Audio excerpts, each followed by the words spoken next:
Bonjour à tous. Merci d'être présents ce midi pour l'événement du SPGQ pour la Journée internationale des droits des femmes.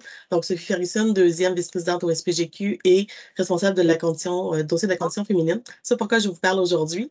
Donc, Jenny vous l'a dit, cet événement aujourd'hui, conférence, va être enregistré pour rediffusion auprès de nos membres. Donc, on vous demande de laisser vos caméras et micros fermés. Donc, aujourd'hui, Journée internationale du droit des femmes, bon, en fait, qui sera vendredi, la conférence est ce midi. C'est important de se rappeler que nos luttes féministes sont encore importantes. On sait que plusieurs de nos luttes par le passé ont amené des gains significatifs. Toutefois, rien n'est totalement acquis. On voit ce qui se passe aux États-Unis, entre autres relatif au droit à l'avortement. Ça nous démontre que nos luttes sont constantes. On doit en être conscient, on doit continuer avec détermination nos luttes, nos revendications, avoir les débats nécessaires aussi. Débats qui peuvent se faire entre nous, bien sûr, entre amis, collègues, patrons, politiciens, ministres, tant que ce sera nécessaire. La conférence d'aujourd'hui, elle porte sur l'itinérance au féminin. Donc, la rue des femmes, guérir l'itinérance. C'est le titre de la conférence. Ce sujet nous semblait important et d'actualité dans un contexte, on le sait, de crise du logement, d'inflation très élevée, la problématique s'accentue et c'est important qu'on en parle. Donc, on a donc approché l'organisme La Rue des femmes. Donc, c'est un organisme qui a été fondé en 1994. L'organisme veille à ce que les femmes en état d'itinérance peuvent avoir tout ce dont elles ont besoin sous un même toit. On parle d'hébergement, de repas, mais surtout de soins relationnels.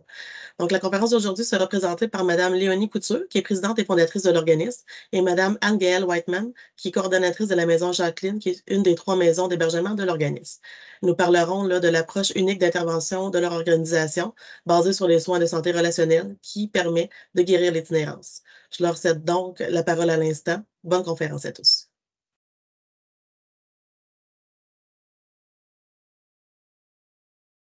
Bonjour, je suis Léonie Couture. Merci, ma collègue Anne-Gaëlle qui est ici présente va aussi, je vais partager la présentation avec elle à certains moments. Alors, merci beaucoup de nous avoir invités pour présenter la rue des femmes. Alors, ben voilà. Alors, est-ce qu'on va voir le... Oui. Je peux mettre le PowerPoint. Bonjour tout le monde, je suis Anne-Gaëlle Whiteman, donc coordonnatrice de la Maison Jacqueline à la rue des Femmes et aussi coordonnatrice du développement de la santé relationnelle. Donc, on va essayer de vous expliquer un petit peu ce qu'on fait dans notre quotidien et la vision qu'on a et la mission qu'on a pour ces grandes dames qui sont les femmes en état d'itinérance. Donc, retrouver la santé relationnelle, c'est guérir l'itinérance. Parce que pour nous, l'itinérance, c'est un état. C'est un état de santé relationnelle que je vais vous expliquer. Je passe à la prochaine, Léonie. Oui. Alors, en fait, OK. Je vais d'abord vous dire un petit peu c'est quoi la mission. Évidemment, notre mission, c'est d'assurer aux femmes en état d'itinérance ou à risque d'essombrer des soins curatifs et préventifs en santé relationnelle. Évidemment, on fait de la recherche, sensibiliser la population, puis promouvoir cette santé relationnelle comme une composante de la santé globale avec la santé physique et la santé mentale. Est-ce qu'on peut aller à la suivante? Ah, je pense que je peux. Alors, notre vision, nous, c'est changer le paradigme de l'itinérance. En fait, moi, quand j'ai fondé la rue des femmes, je comprenais, pour moi, l'itinérance, c'est un problème de santé. Oui, le logement est super important, tout ça, mais c'est vraiment un problème de santé. Alors, on a développé une approche, et on va voir un petit peu plus loin dans le PowerPoint, comment finalement on a développé notre approche. Aussi, notre but, c'est vraiment, avec cette approche-là, c'est important c'est tout l'accueil, c'est tout le travail qu'on fait avec les personnes en état d'itinérance. Aussi qu'on soit un modèle, on fait de la recherche, on donne de la formation, puis aussi offrir nos services à toutes les femmes, là, peu importe la sévérité de leur état. Pour ce faire, on a 3 maisons. La rue des femmes, ça existe depuis 30 ans. On a développé 3 maisons. La maison Olga, d'abord. Le but, c'était vraiment d'offrir justement un centre de jour, hébergement, mais aussi tous les soins pour permettre à ces femmes-là de sortir de l'itinérance. Parce que quand on parle de notre approche, le but de notre approche, c'est vraiment, on reconnaît que ces femmes-là sont extrêmement blessées. Donc, la violence, ça blesse. Donc, l'idée, c'est de permettre aux femmes de guérir. Ouais. Puis on a la chance d'avoir 3 maisons, mais qui correspondent aussi à 3 paliers de soins. Donc la maison Jacqueline, c'est vraiment de l'urgence. Donc c'est des femmes, elles peuvent passer 72 heures. La maison Olga, c'est plus de l'hébergement de transition, où elles peuvent rester. Il y a aussi de l'urgence, mais elles peuvent rester de 1 mois à plusieurs années. Et la maison Dorimène, ce sont des studios qui sont où elles peuvent habiter, qui sont complètement autonomes et où elles peuvent habiter pendant 2 ans. Donc, c'est vraiment un petit peu, c'est ça, c'est 3 niveaux de soins. On a l'urgence, on a la stabilisation et puis après, on a des studios. Donc, ces maisons ont été fondées comme ça et structurées comme ça. On peut passer à d'autres. Alors, pour soigner en 2022-2023, on a eu quand même 1517 femmes différentes. C'est énorme. On est l'organisme qui avons le plus de présences différentes dans nos maisons. On a 2 centres de jour à Jacqueline et à Olga. On a servi 107 395 repas. Puis on offre des vestiaires, des douches, des lits de jour aussi pour les femmes qui... Il faut savoir que les femmes en état d'itinérance, la nuit, elles doivent marcher toute la journée parce qu'elles, si elles se posent, elles deviennent des proies. Donc, elles se déplacent toute la nuit. Et comme il n'y a pas assez de place à Montréal, on offre des lits de jour à même nos centres de jour où elles peuvent venir reprendre des forces pour affronter une prochaine nuit à l'extérieur. On a des services d'hébergement d'urgence, donc de 3 nuits. À la maison Jacqueline, on a 24 lits et à la maison Olga, on a 9 lits. On a des services d'hébergement de transition, qui est la maison Olga avec 20 chambres. Et la maison Dorimène, on a 12 studios. On a temps perdu. Hein? Oh, pardon. On a offert plus de 500, presque 56 000 heures de... J'entends plus. Un instant, Mme Whiteman, il semble avoir quelqu'un qui est juste sur le micro. On va vous activer votre micro. Oui, c'est bon, je l'ai réactivé. Et on a une clinique médicale, Jackie Fisher, qui offre des soins de proximité avec une médecin qui est spécialisée en fait dans son offre de service envers les femmes, justement. Et elle nous offre bénévolement sa présence dans notre clinique 1 à 2 fois par mois, en fait, 1 fois, mais on peut faire des suivis avec elle. Et donc, c'est une aide précieuse pour nos femmes. Il faut savoir qu'à la rue des femmes, on reçoit les femmes qui sont les plus souffrantes de la société, celles qui sont les cas les plus sévères, qui peuvent être en état d'itinérance depuis des fois 30, 40 ans, qui sont relativement barrées dans les autres ressources. Donc, on a vraiment les cas les plus lourds à Montréal, bien tristement, et bien heureusement pour nous et pour elles. On peut passer à l'autre. Selon un concept fondateur, innovant et exemplaire, est née la santé relationnelle. Prochaine. En fait, Est-ce que tu veux faire ça? Oui. Alors, la santé relationnelle, bon, nous, on la définit comme un état de profond bien-être qui permet des capacités vitales de sécurité, de lien et de bonheur. Parce qu'en fait, être en sécurité, être en lien, c'est vraiment vital avec soi, avec les autres et son environnement, évidemment. Et la santé relationnelle, c'est vraiment un concept que nous, on a développé. Je vais juste faire une parenthèse, c'est que la santé relationnelle, c'est pour tout le monde. Hein. C'est pas juste lié à l'état d'itinérance, c'est pour tout le monde. Mais l'état d'itinérance, on est au bout un petit peu des symptômes extrêmes d'une santé relationnelle brisée. Oui. Donc, maintenant, nous, à la rue des femmes aussi, on ne parle pas de situation d'itinérance, on parle d'état d'itinérance. Parce que pour nous, c'est c'est le résultat extrême de la perte de la santé relationnelle. Et quand la personne est en état d'itinérance, elle n'arrive plus à se raccrocher, est en dissociation relationnelle chronique. Et tout ça vient des événements traumatiques qu'elle a vécus et bien sûr, à la suite du syndrome de stress post-traumatique dans lequel elle est prise. Évidemment,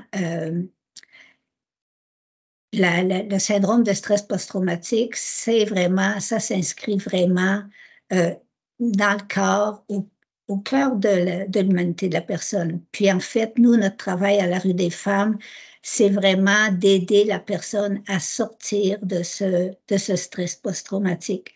Parce que pour nous, tant qu'elle est dans cet état-là, elle est vraiment prise comme dans la réalité du trauma. Par exemple, si je vous donne l'exemple, souvent je donne cet exemple-là, les vétérans qui reviennent de guerre, à tout moment, ces gens-là ont vécu des choses extrêmement graves et à tout moment, ils perdent le contact avec la réalité pour toutes sortes de raisons. Et à ce moment-là, ben, ils sont plus là, puis ils peuvent même faire des choses dangereuses, difficiles. Alors, pour nous, les femmes qui se retrouvent à la rue, c'est des femmes qui ont vécu des traumatismes graves. Et je vais juste indiquer ici comment on survit au traumatisme. Quand arrive en fait, tout ça est basé aussi sur les avancées en neurosciences. Oui. Notre compréhension, c'est ça. On l'a développé d'abord intuitivement en considérant que l'itinérance, c'est un problème. En fait, c'est que la personne, suite au trauma qu'elle a vécu, a perdu ses capacités relationnelles. Hein? Si une personne est dans la rue, dans le fond, elle a tout perdu. Elle a perdu sa famille, son travail, si elle en avait un. Elle n'arrive plus à fonctionner dans un logement. Donc, ce trauma-là, le stress post-traumatique l'a amené dans cette situation-là. Mais c'est aussi un état parce que la personne, elle est extrêmement brisée, elle est extrêmement souffrante, puis elle n'arrive plus à fonctionner. Donc, quand arrive un traumatisme, pendant l'événement traumatique, selon les neurosciences, pour survivre à ce trauma, il faut déployer nos stratégies adaptatives de survie, soit sauver, soit se battre, soit figer. Mais tout ça, le but, c'est qu'on passe au travers. Et toutes ces stratégies-là viennent avec beaucoup d'énergie, de survie.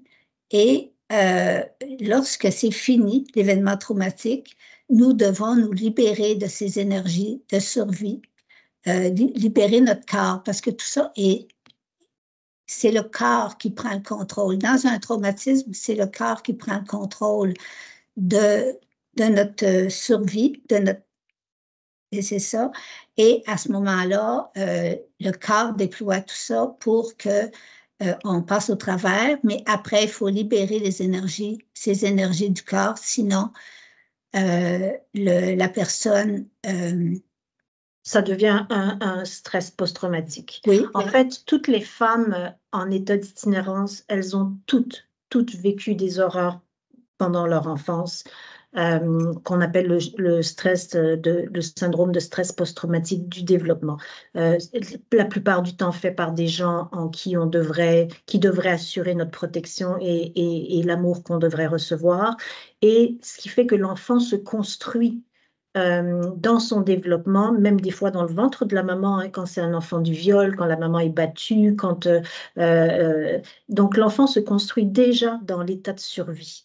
Et les stratégies de gestion des dangers, que ce soit le fuite, combat, figement, devient comme un réflexe. Et effectivement, quand on en vit tous des traumas, ça monte, puis on ne décide pas. Hein. Quand il nous arrive quelque chose, on va réfléchir après en disant pourquoi je me suis pas débattue, pourquoi je me suis pas sauvée.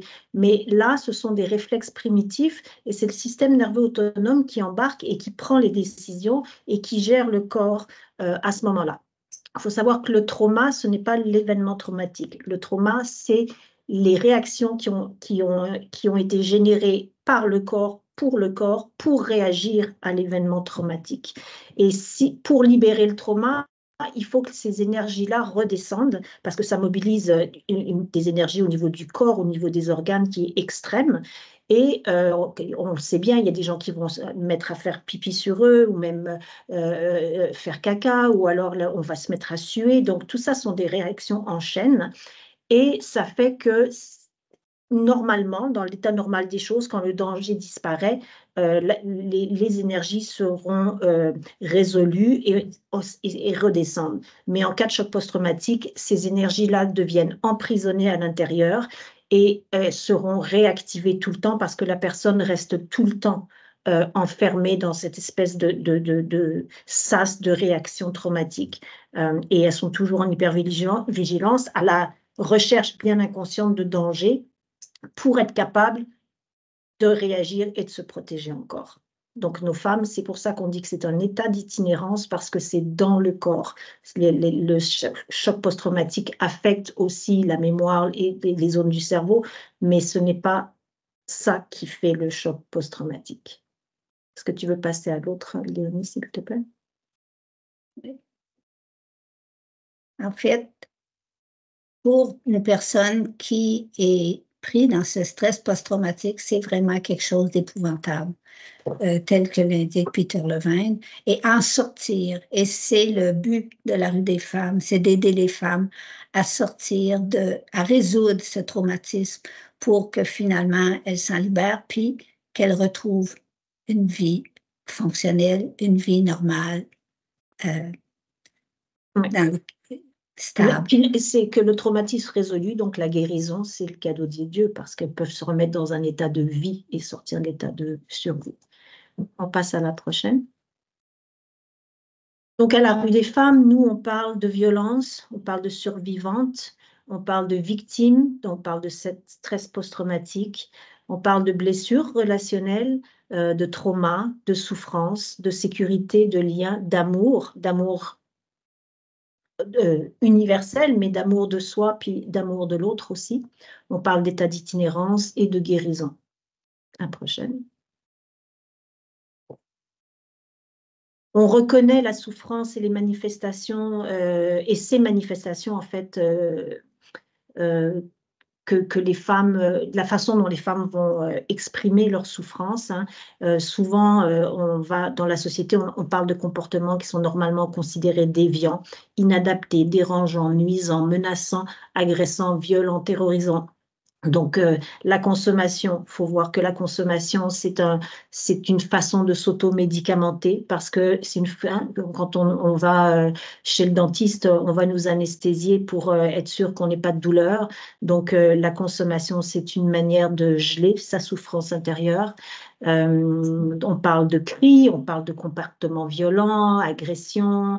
Oui, ils sont réels, ces comportements-là. Mais quand on est capable de voir, d'en avoir une lecture et de comprendre ce qui sous-tend ces comportements-là en dessous, c'est là qu'on peut commencer à faire des soins de guérison. Parce que tant qu'on essaye de les contrôler, ces comportements, là, en tentant de les d'éduquer, des femmes adultes, ce ne sont pas des enfants, on n'est pas en train de faire de la guérison, on est en train de leur dire que leurs comportements, oui, sont inadéquats, mais que, dans le fond, elles sont censées avoir un pouvoir dessus. Or que ce n'est pas quelque chose de réfléchi, c'est quelque chose de réactif. Donc c'est important de garder ça en tête, que c'est de l'expression de la souffrance. Moi, si je vais à l'hôpital parce que j'ai une fracture ouverte, je vais crier et je vais peut-être dire des mauvais mots. Si quelqu'un veut me toucher, je vais être réactive. Et c'est normal et c'est compris. Et c'est important de voir leur comportement aussi, de le comprendre sous cette lunette-là. La perte de la sécurité intérieure, hein, quand notre sentiment de toucher cette sécurité intérieure fait qu'on se sent bien, c'est un syndrome ultime de l'état d'itinérance, du choc post-traumatique et de la perte de la santé relationnelle. Et tout stimule quelqu'un qui a perdu son sentiment de sécurité intérieure, pardon, comme les vétérans qui reviennent de la guerre. Ils n'ont plus accès à ça pour beaucoup d'entre eux. Et là, tous les stimuli autour deviennent dangereux. C'est un danger potentiel. Donc, les femmes sont toujours en hypervigilance et en étant en hypervigilance, c'est le corps qui reprend le système nerveux autonome, qui reprend le contrôle et qui décide des réactions qu'il va avoir. Ce n'est pas quelque chose de rationnel. On passe à la prochaine. L'idée dans ce point, c'est vraiment que la personne, quand elle est en stress post-traumatique, c'est vraiment ses réflexes qui prennent le contrôle. C'est pas une question de compréhension, d'éducation. C'est vraiment, elle est prise dans ses réflexes et c'est là l'importance aussi de l'aider à se libérer de toute cette énergie de trauma. Parce que tant que cette énergie de trauma est prise dans son corps, le corps, lui, interprète ça comme le danger est toujours là. Donc, il va tomber en hypervigilance et il va être tout le temps sur le qui-vive. Et la personne, finalement, elle a beau savoir, par exemple, qu'elle entend, par exemple, quand il y a des feux d'artifice, une personne, par exemple, un vétéran qui revient de guerre, a beau savoir que c'est des feux d'artifice, au moment où ça part, c'est comme s'il n'est plus dans la réalité actuelle, il se retrouve dans la réalité du trauma. Alors, pour nous, les femmes qui ont vécu tellement de choses graves, à tout moment, elles ne sont plus dans la réalité actuelle. Elles se retrouvent dans la réalité de leur traumatisme. Et là, à ce moment-là, elles deviennent comme en légitime défense parce qu'elles sont prises ou elles vont sauver, mais elles n'ont plus des réactions adaptées à la situation actuelle. En réalité, elles sont dans leur traumatisme et elles réagissent à ce qui s'est passé avant. Donc, les femmes qu'on accueille, ce sont des femmes qui sont extrêmement blessées. Elles ont tout perdu par la violence, on comprend bien, et par les traumas. Elles souffrent de stress post-traumatique et de l'état d'itinérance. Leurs capacités relationnelles sont brisées et leur santé relationnelle est fracturée. On va passer à l'autre, si on veut arriver au bout. Toute femme qui se présente à LRDF, donc la rue des femmes, est reconnue comme une personne blessée, brisée et traumatisée, qui demande à être comprise, qui demande de guérir, même si elle ne peut pas l'exprimer en mots, mais c'est clairement ça.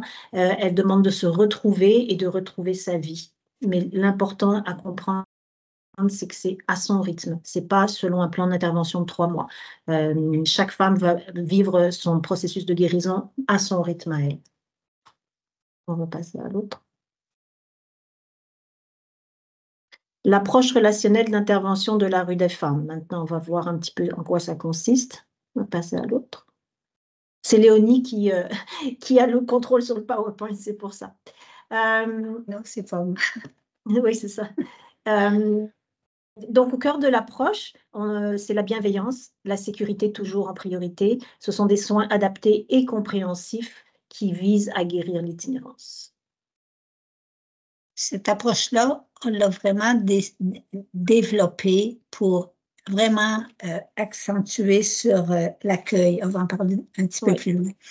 Ici, c'est la citation de Bessel van der Kolk, un livre qu'on vous recommande chaudement. C'est un psychiatre qui est spécialisé en choc post-traumatique et un neuroscientifique aussi.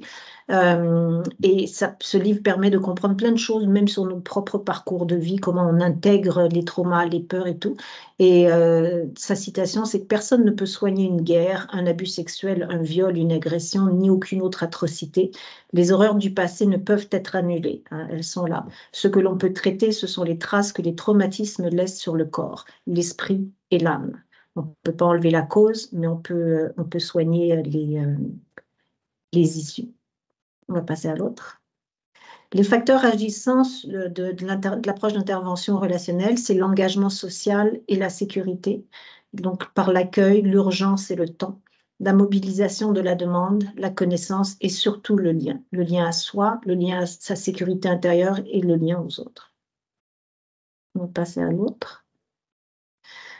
Les soins relationnels, donc, ce sont des réponses à l'urgence des femmes en état d'itinérance. Il faut savoir que quand on est dans un état de survie, tout est urgent. La notion de temps est complètement différente que la nôtre.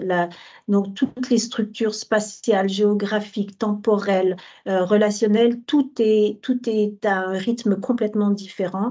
On est dans la survie et c'est maintenant tout de suite parce que dans une minute, je pourrais mourir.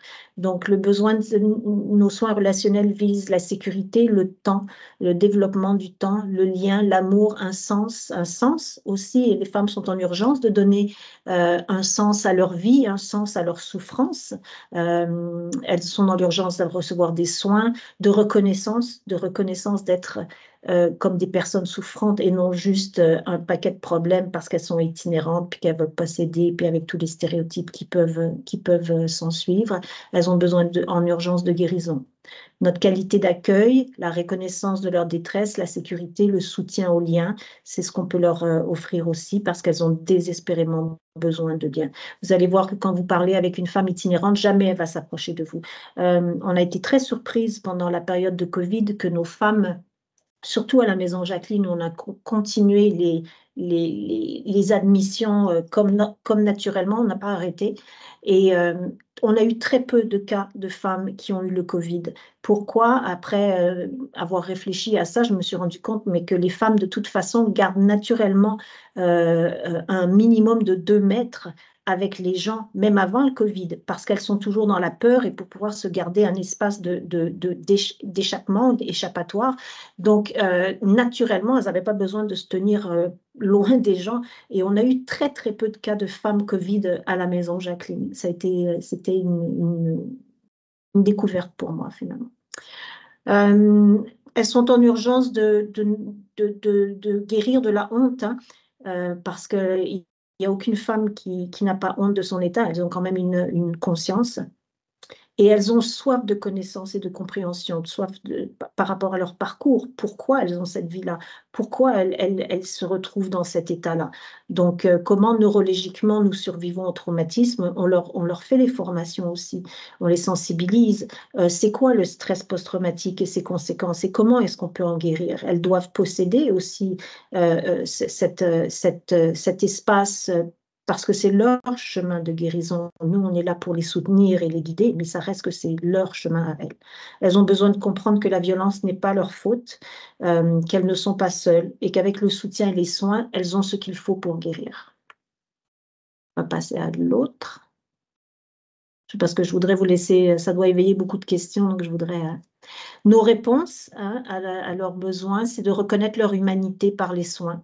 Leurs blessures et leurs souffrances sont légitimes, réelles et humaines. On apaise leurs souffrances et on leur permet de reposséder leur sécurité intérieure, ce qui va petit à petit contribuer à les libérer de l'état de stress post-traumatique, donc des énergies, et de l'état d'itinérance dont elles souffrent. Et tranquillement, ça les aide de se libérer, elles guérissent et tranquillement, elles retrouvent leur vie, toujours à leur rythme. On a des soins comme l'art-thérapie, la psychothérapie, on a des activités corporelles et psychocorporelles aussi, et on a des activités créatives aussi. Passer à l'autre. Nos pratiques thérapeutiques pour guérir les traumas, on a de l'accompagnement thérapeutique, on a de l'art-thérapie, de la musicothérapie, de l'EMDR, on a des suivis en toxicomanie, on a de la zoothérapie, on a des psychothérapeutes, on a de la yoga-thérapie, on a des soins corporels. Donc, il faut comprendre que la guérison passe, vu que l'état d'itinérance est dans le corps, comme le choc post-traumatique, il faut passer par le corps. De simplement s'asseoir en psychothérapie avec un psychologue et simplement parler, ce n'est pas assez. Il faut vraiment travailler le corps pour libérer physiquement ces énergies qui sont toujours mobilisées 24 heures sur 24 à l'intérieur du corps. On a des ateliers de réadaptation, donc de la couture, de la cuisine, de la photographie, de la sculpture. On a une chorale, on a de l'écriture expressive, on a des ateliers sur le stress post-traumatique aussi. On va passer à l'autre. Et puis, la dernière slide, c'est Claudia, une de nos participantes de LRDF, qui, je crois, est décédée il n'y a pas très très longtemps. Il n'y a qu'un bonheur dans la vie, c'est d'aimer et d'être aimé. Donc, c'est important. Et nos femmes, quand elles nous arrivent, elles n'ont personne à aimer et elles n'ont personne qui les aime. Et aimer ou se faire aimer, c'est signe de danger et de mort pour elles, parce que dès la plus tendre enfance, les gens qui les aimaient euh, leur ont créé, sont les sources de leur vie d'horreur et des traumas. Donc, c'est extrêmement souffrant de recevoir de l'amour parce que c'est un signe de danger, de souffrance et de mort. Et donc, ça prend du temps d'être capable de recréer ce lien-là et qu'elle se laisse s'y bercer et s'y fondre. Donc, si vous voulez, on pourrait passer à la période de questions. Merci beaucoup, Madame Whiteman et Couture. C'était super intéressant. Ça remet les choses en perspective, oui, hein, Janie. Hein, on parle dans la société, on parle de mettre toutes les personnes en état d'itinérance en logement. Oui, bien sûr, mais encore faut-il qu'elles soient capables d'y rester. Nombre de femmes qui ont été mises en logement et qui n'y dorment pas, elles ne peuvent même pas y rentrer. J'en ai une, elle a obtenu un appartement supervisé, elle a passé 1 mois et demi à aller mettre la clé, même pas rentrer dans l'appartement, ouvrir la porte, refermer la porte. Ouvrir la porte, refermer la porte. Elle a fait ça pendant à peu près 1 heure par jour. Puis après, elle a mis 4 mois à oser mettre le pied dans l'appartement. Puis après, c'était des crises de panique, la diarrhée, le cœur qui débattait. C'est parce que c'est être seul. C'est être seul avec ton trauma, avec tes démons dans un appartement, comme les vétérans. Ils reviennent de la guerre, ils ont une maison, une famille. Mais beaucoup d'entre eux sont dans la rue à vivre les mêmes choses que nos femmes, finalement. Donc, c'est pour ça que c'est un état. L'appartement, c'est après, quand ils vont pouvoir. C'est vraiment un élément qu'on ne connaît pas, en fait, de l'itinérance. Donc, c'est vraiment bien que vous nous remettez ces perspectives-là actuellement. Puis quand on parle aussi de la journée de la femme, ce sont quand même des femmes, même si elles ont perdu leur santé relationnelle, mais ce sont des femmes qui ont énormément de potentiel, énormément de talent, énormément de force aussi. Hein. On a des médecins, on a des infirmières, on a des femmes qui n'ont jamais été à l'école, on a des vétérinaires, des ingénieurs, on a des professeurs, des travailleurs sociaux, on a toutes sortes de profils de femmes, mais reste que la matrice de tout ça et l'axe central, c'est à un moment donné, la vie fait que les traumas remontent et leur santé relationnelle s'effondre et s'ensuit l'état d'itinérance, bien tristement. Effectivement. Je suis comme un peu... J'assimile tout ça, puis je sais comme pas trop comment le prendre. Donc, c'est beaucoup. Je pense que c'est important de le comprendre après ça dans les interventions qui sont faites, puis dans la façon qu'on interagit aussi avec les femmes itinérantes par la suite. Oui, c'est vraiment important de comprendre cet aspect-là parce qu'aussi, ça change toute la dynamique d'accueil qu'on peut avoir avec elle à partir de ce moment-là. Parce que souvent, en itinérance, on pense que la personne elle a besoin d'apprendre des choses, apprendre à gérer ses émotions, apprendre des limites, apprendre ceci, apprendre cela. Mais quand on est dans le stress post-traumatique, ça n'a plus rapport, tout ça. On est pris dans quelque chose d'autre. Et comme je disais tantôt, un vétéran qui entend des feux d'artifice, il sait que c'est des feux d'artifice. Ouais. Il est tout au courant, mais au moment où ça se passe, c'est fini. Il n'est plus là. Il est parti ailleurs dans son traumatisme extrême, dans ce qu'il a vécu. Sa vie est en danger. Et à ce moment-là, quand une personne, sa vie est en danger, mais ça peut être dangereux. Donc, c'est arrivé souvent que les gens commettent des gestes graves et après, ça les suit toute leur vie. Donc, ça, c'est tellement aussi important de le comprendre. Donc, c'est important, on a besoin de lieux, de places, de comprendre cette côté neuro. Cette réalité, en fait, c'est une réalité physiologique. Donc, effectivement. Est-ce qu'on a des questions? Oui, exactement ce que j'allais dire. J'invite les gens qui ont des questions pour donner la parole aux gens. Donc, je vous invite à lever la main. Et moi, je vais vous libérer les micros pour que vous puissiez poser votre question. Si vous n'êtes pas à l'aise à poser votre question verbalement, vous pouvez l'écrire dans l'espace de conversation.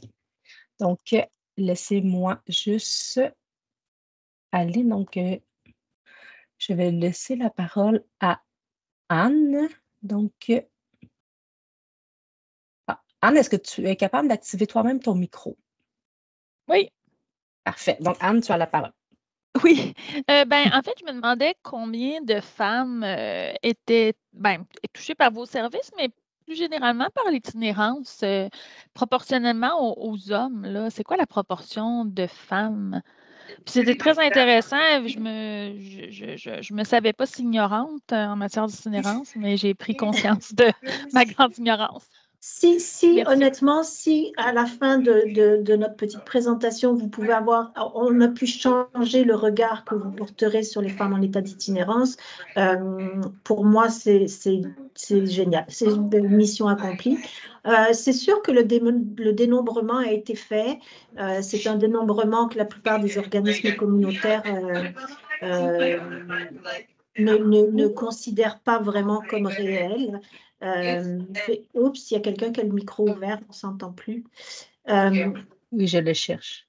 Parce que c'est un nombre qui est qui est très conservateur parce qu'il ne représente pas, c'est pas calculé partout. Mais bon, bref, on parle à peu près d'un tiers à un quart. Faut dire. C'est un tiers à peu près, je pense, les femmes en état d'itinérance. Oui, il faut dire peut-être aussi que le dénombrement, ça se fait la nuit. Et qui sont dans la rue la nuit, c'est en général pas des femmes. Et aussi, bien sûr, on vient dans les ressources après, le lendemain ou quelque chose comme ça, mais c'est pas nécessairement vrai que les femmes vont toutes être là. Donc, pour nous, il y a des grands problèmes de méthode dans ce dénombrement. C'est ça, ils vont dans des endroits spécifiques, ils ne vont pas dans les endroits qui peuvent être plus dangereux, comme dans des piqueries ou les endroits dans des squats. Ils vont pas, ça ne comptabilise pas les personnes qui sont dans des centres de détention, qui sont quand même en itinérance ou en thérapie et qui sont quand même des gens en itinérance. Donc, il y a des bémols avec ce comptage-là, mais c'est à peu près un tiers, un petit peu plus d'un tiers que les femmes en état d'itinérance. Ouais, et chez les femmes, il y a aussi toute l'itinérance cachée. Hein, les femmes qui dorment j'ai des amis à droite, à gauche, partout.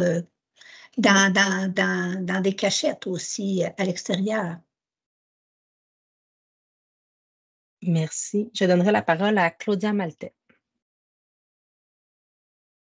Oui, donc bonjour. En fait, merci vraiment beaucoup pour la présentation. C'était vraiment super intéressant. L'itinérance, en fait, fait partie d'un de mes dossiers actuellement sur lequel je travaille. Et je me demandais d'où venait, en fait, j'ai quelques petites questions. Je me demandais d'où venait ce concept-là, en fait, de la santé relationnelle que vous avez parlé tout à l'heure. Ça, c'était une de mes premières questions. Oui, une de mes premières questions. Vous disiez que vous l'aviez incorporé dans votre approche au sein de votre organisation.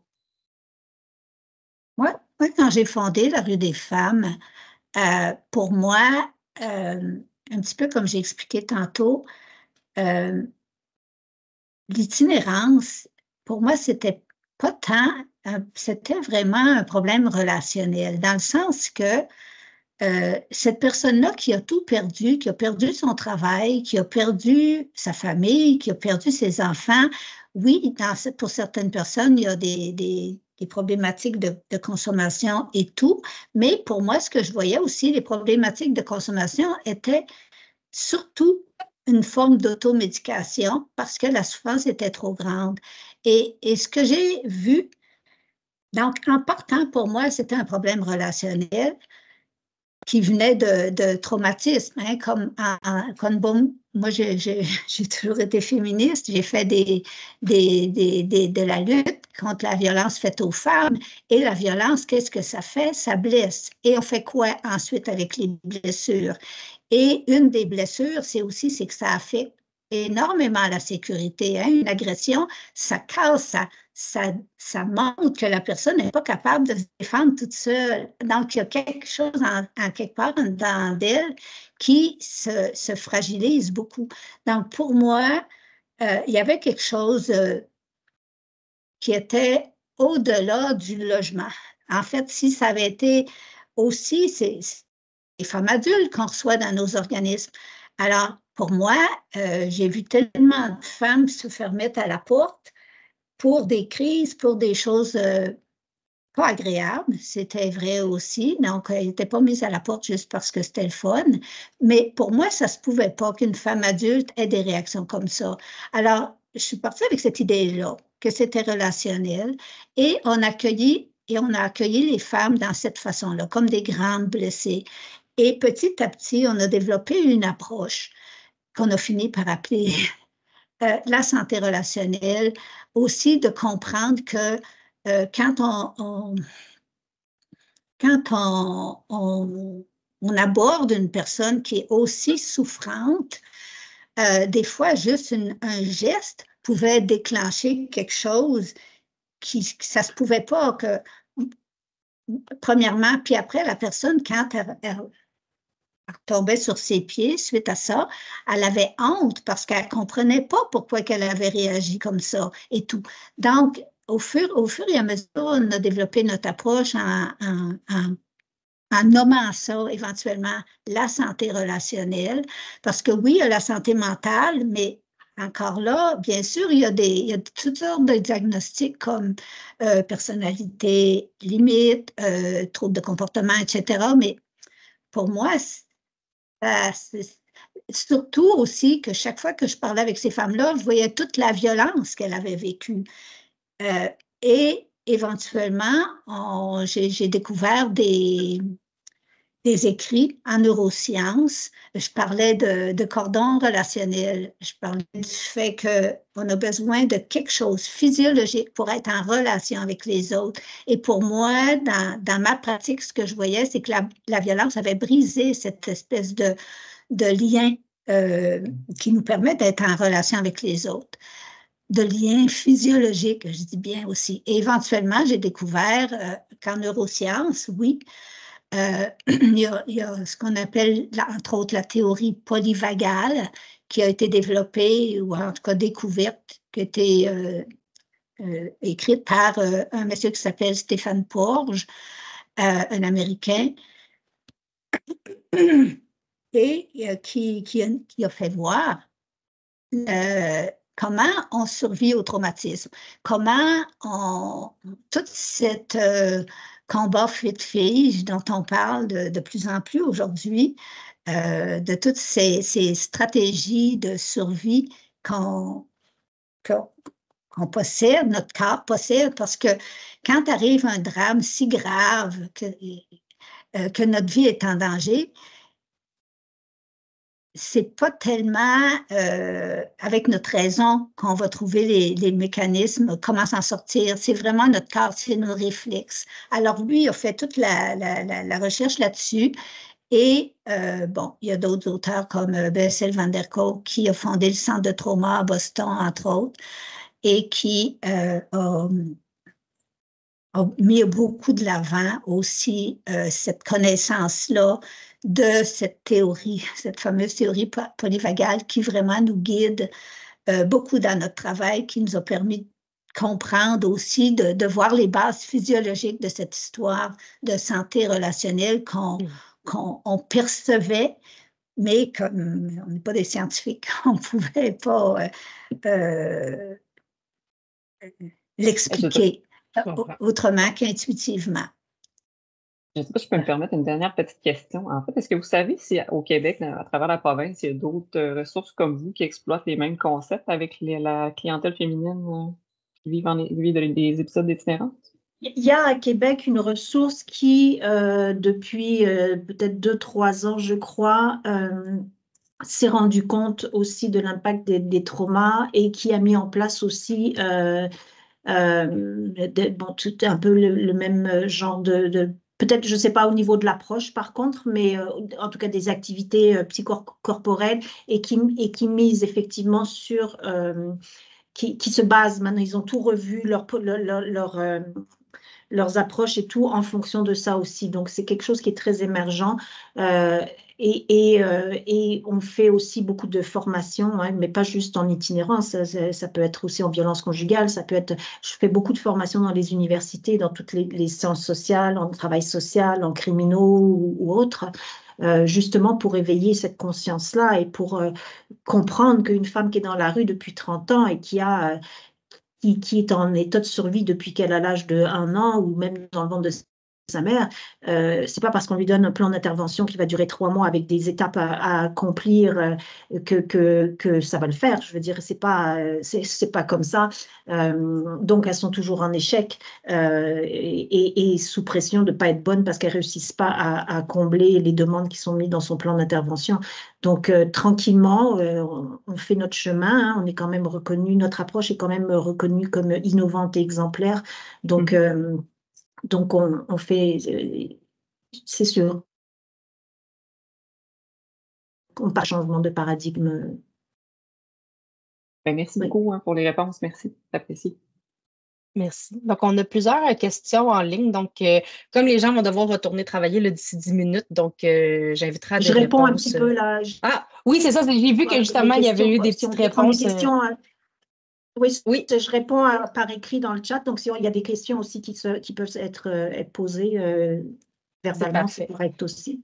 C'est parfait. C'est juste que comme la conférence est enregistrée pour des gens qui ne pouvaient pas être là aujourd'hui, oui, ils n'auront pas accès au chat. Donc, c'est juste que si on veut ces réponses-là et ces questions-là aussi dans l'enregistrement. C'est juste pour ça que je disais. Ben, il y avait si on une a question le temps. Oui, c'est ça. Donc, il y avait une question qui disait: quelles sont vos sources de revenus? Est-ce que le gouvernement est généreux avec vos maisons et activités? Léonie, je vais te laisser répondre. Oui. Ben, en fait, oui, il y a des programmes pour lesquels on participe de financement, des programmes de financement, le programme, par exemple, de soutien aux organismes communautaires, le fameux PSOC. Et aussi, il y a 5 ans, presque, on a obtenu une subvention du ministère des Femmes et de l'égalité des genres d'Ottawa pour justement modéliser notre approche pour en dégager les données probantes, les résultats probants de cette approche-là pour qu'on puisse la considérer comme une pratique exemplaire. Alors, mais bien sûr, on a d'autres subventions. On a du financement de la ville, on a du financement aussi un petit peu du fédéral, mais évidemment, tout ça ne suffit pas parce que notre budget, c'est pratiquement 6 millions. Et au niveau gouvernemental, on a des subventions qui ne couvrent pas la moitié. Alors, on est obligé beaucoup d'aller vers le privé et ça, c'est difficile. Maintenant, on travaille fort pour démontrer la pertinence de notre approche. Et parce que pour moi, ça n'a aucun sens de voir à quel point des personnes adultes n'arrivent pas à rentrer dans les normes, n'arrivent pas à fonctionner dans la société. Et ces personnes-là, ils sont capables de le comprendre que ça n'a pas de bon sens, leur affaire. Mais alors pour moi, c'est vraiment important qu'on le regarde autrement. Parce que ces personnes-là, c'est d'une injustice. C'est pas de notre faute, là, mais finalement, au final, elles ont vécu tellement de choses graves et c'est une injustice au bout du compte parce que c'est un problème de santé. Effectivement. Donc, en fait, vous êtes aussi toujours à la recherche de dons. Donc, ce qui me permet de rappeler qu'au SPGQ, on fait des dons aussi dans les sections. Donc, s'il y a des représentants de sections dans la salle qui n'ont pas encore sélectionné leur organisme, vous seriez un bon organisme à qui faire un don. Donc, sinon, on avait aussi une question. Donc là, il faudrait quand même y aller très concis parce que ça pourrait être une très longue, d'après moi, histoire. Mais pourriez-vous nous raconter un de vos plus beaux succès, le parcours d'une femme, ce qui a été mis en place pour qu'elle guérisse? On en a plusieurs. On en a plusieurs, mais est-ce que tu veux raconter vite, Léonie, pour Kim?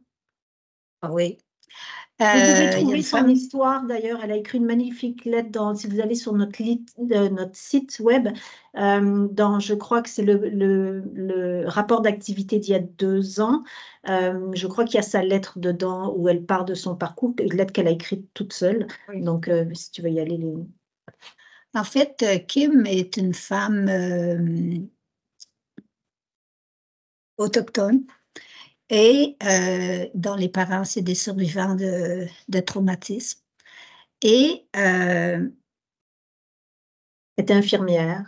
oui, elle était infirmière et à travers des traumatismes extrêmes ses parents, évidemment, ont vécu et ont finalement, à leur tour, compte tenu de leurs blessures, de leurs souffrances, de leur stress post-traumatique, tristement, ont blessé leurs enfants. Et bon, on sait que tout le travail que les peuples autochtones, que les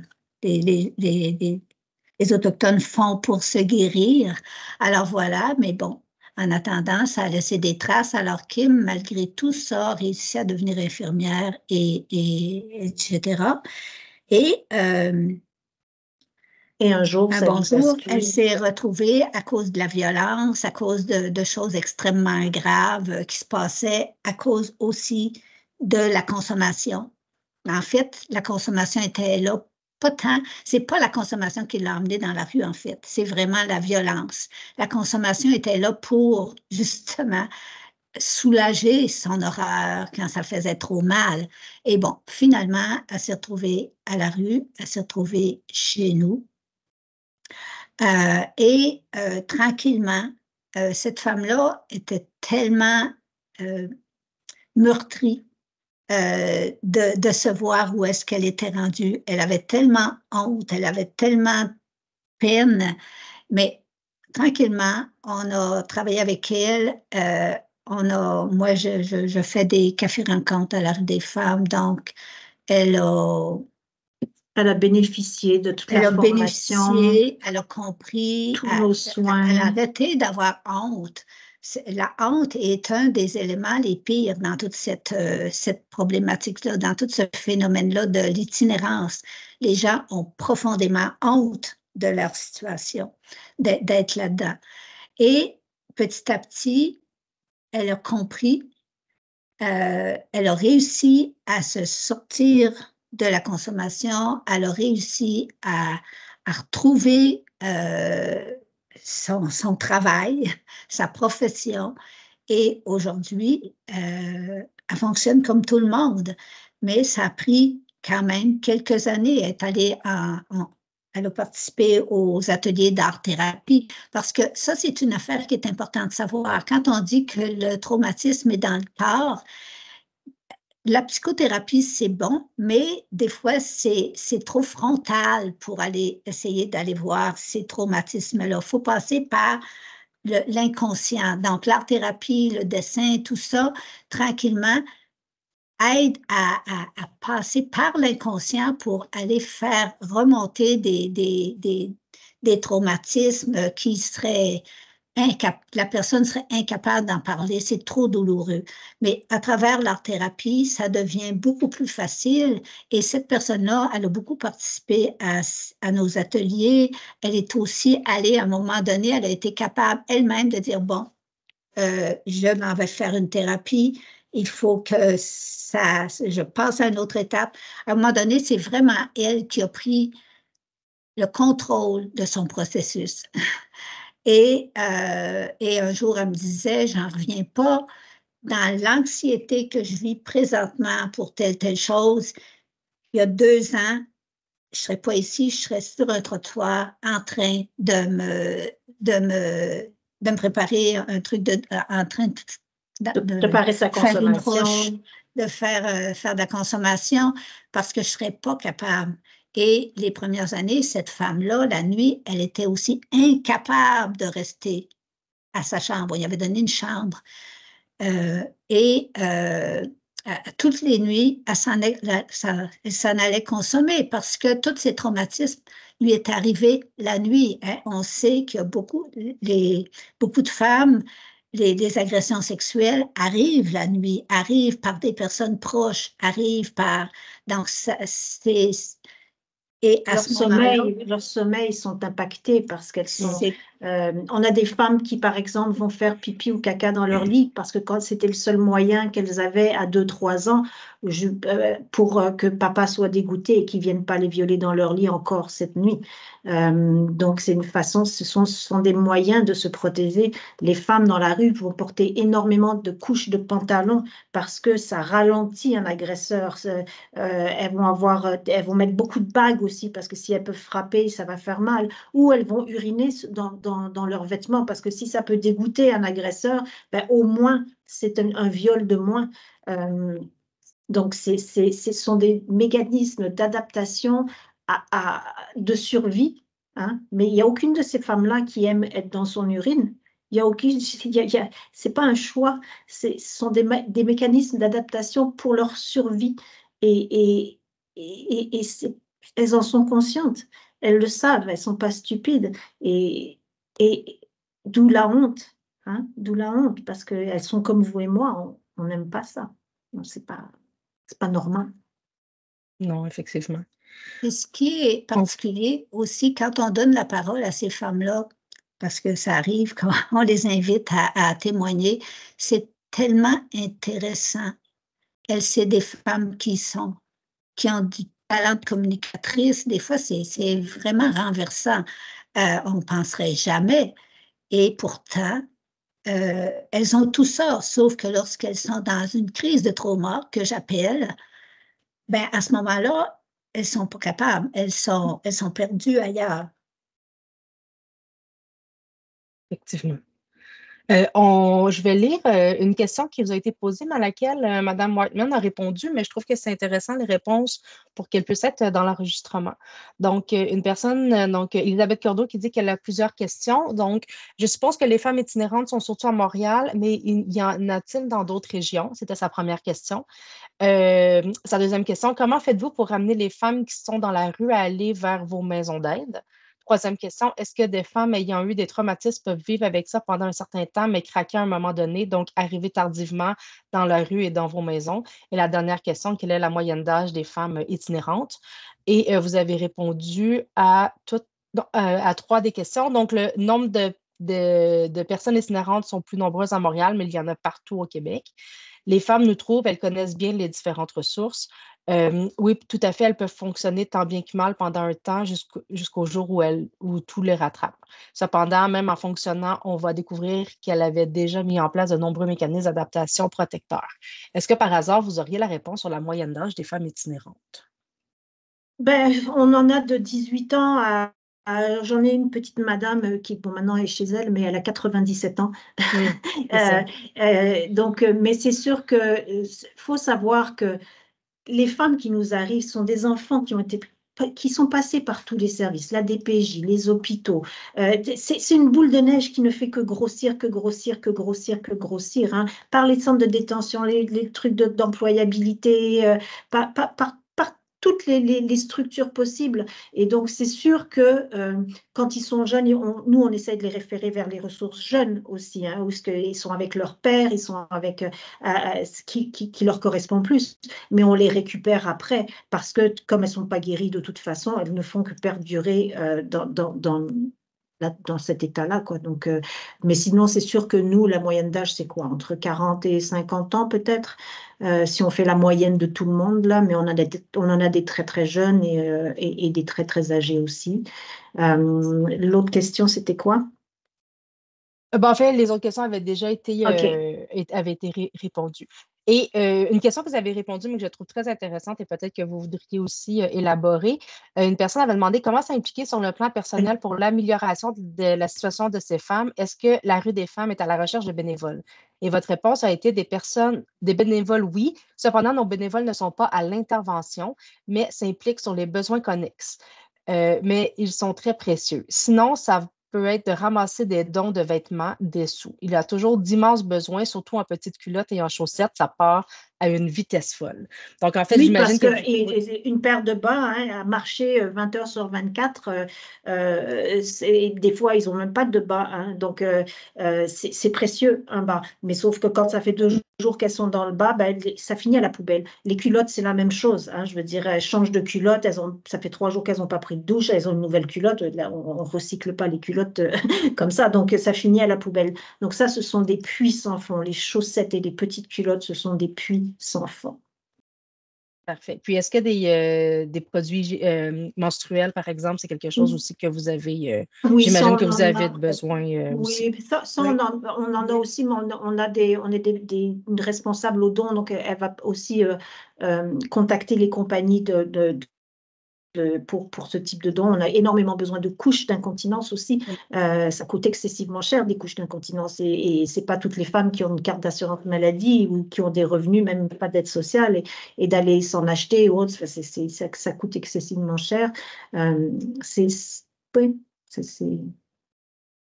pourrais vous dire tout ce dont on a besoin, mais c'est sûr que les bas et les chaussettes, si vous pouvez faire des campagnes de ramassage et des sous, évidemment. Et si vous avez des contacts pour des compagnies qui pourraient nous donner, parce que ça, c'est vraiment précieux, comme cet hiver, on a reçu des bottes, d'une compagnie, parce que c'est super important. Des petites culottes, on a une dame qui a un contact avec une compagnie, puis quand elle va aller nous chercher beaucoup de petites culottes, mais à un moment donné, c'est pas assez. Puis, est-ce que les dons, on les amène directement à la rue des femmes? Donc, les dons, exemple, en vêtements et tout ça. Est-ce qu'on va les mener directement chez vous? Oui. Oui? Oui. Parfait. Donc, c'est quelqu'un qui m'a posé la question. Oui, à la maison Olga ou la maison Jacqueline. Maison Olga ou la maison Jacqueline. Oui. Parfait. Ben, je crois qu'on a fait le tour des questions. Donc, est-ce que vous auriez, vous, un dernier mot que vous voudriez dire là, aux personnes présentes, là, quelque chose que vous voudriez qu'ils retiennent de votre présentation aujourd'hui là, pour terminer le tout? Moi, je vais y aller avant toi pour te donner le mot de la fin, Léonie, mais merci d'être là et de simplement déjà vouloir comprendre. C'est pas tout le monde, c'est pas glorieux quand on parle d'itinérance. Puis, comme je disais tantôt, quand vous croisez une femme en état d'itinérance, vous pouvez la regarder dans les yeux et simplement lui donner un vrai sourire authentique. Pas besoin de faire plus et de voir de ne pas oublier que c'est une femme qui est porteuse d'une immense souffrance à l'intérieur. Merci. Oui, merci beaucoup. Merci pour votre présence à cette rencontre. Merci de nous avoir invités. Et moi, tout ce que j'espère, c'est qu'un jour, premièrement, il n'y aura plus de personnes dans la rue parce qu'on va comprendre que les traumatismes, ça a des impacts, ça a des conséquences, et aussi qu'on va être vigilant, on va déjà à l'école, à la garderie, à la maternelle, c'est déjà là qu'il faut être vigilant. Et aussi, pour moi, un enfant qui est malheureux a des parents qui sont malheureux. Alors, ces gens-là aussi ont besoin d'aide et n'ont pas envie de perdre leurs enfants non plus. Et ça fait partie des grands drames des femmes qui se retrouvent dans des situations de violence et que si elles demandent de l'aide, parfois, elles vont perdre leurs enfants parce qu'elles ne sont pas capables premièrement, si elles quittent un mari violent, elles vont se retrouver à la rue. Puis à ce moment-là, ils n'ont pas les moyens parce que pour toutes sortes de raisons.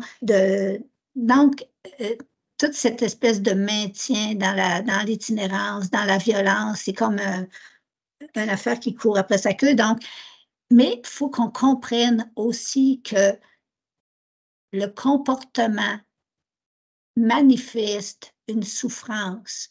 Alors, un comportement d'agresseur aussi, derrière ça, il y a de la souffrance, il y a un problème d'insécurité tellement grave que la personne a besoin de tout contrôler au point de détruire la vie d'autres personnes.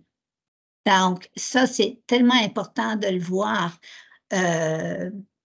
Et c'est ça, le stress post-traumatique. C'est vraiment ça. Et le problème, parce qu'on ne connaît pas bien ben, à ce moment-là, on ne peut pas aider. Donc, pour moi, c'est de comprendre tout ça pour pouvoir avoir une meilleure emprise sur toute cette problématique qui nous détruit de l'intérieur, souvent, malheureusement. Merci. Merci beaucoup. Merci beaucoup d'avoir été avec nous. Merci beaucoup de votre présence et on vous souhaite bonne continuation. Puis on espère que les femmes vont pouvoir, que vous allez pouvoir répondre aux besoins des femmes avec cette approche qui, à mon avis, est essentielle. Donc, merci beaucoup aux personnes présentes. Merci à tout le monde. Merci beaucoup. Merci. Merci beaucoup.